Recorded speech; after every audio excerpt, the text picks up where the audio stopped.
এরকম না জেঠিমা, আবার আসবেন। সুমি কেন গো? বল নিয়ে আসো। এইটুকুনি খাবে না আজকে? আজকে ডায়েট করতে হবে না,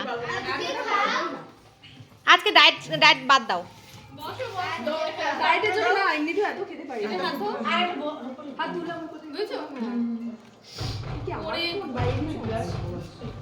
সুমি আরে তুমি যা এনেছো দিদি তো কিছুই খাবে না। জেঠিমা এত তুলে দিচ্ছ কেন? খাও। তুমি সবই তুলে দিচ্ছ কেন দিদি? এই দেখো এটা হাফ, এটা হাফ। দেখো জেঠিমাও সব তুলে দিয়েছে। আরেকটা বল দাও। এই আমার রাখার তো পুরো ওয়েট হয়ে গেছে। হ্যাঁ কালকে সুগারের ডাক্তার বলেছে ওয়েট কমানো। সুগার ডাক্তার দেখাতে গেছিলাম, বলছে একটু তো পেট ভরে খাও দিদি। জেঠিমা একদিন খেলে কিচ্ছু হবে না, খাও তো, কিচ্ছু হবে না। একটু তো পেট ভরে খাও। এই করেই না আমার ডায়েট হয় না। সত্যি আমারও গো। কি করছে দেখো। একদিন করে এই যে সুমি সব খাবারই তো দিদি তুলে হ্যাঁ দিচ্ছে। রান্না করলাম,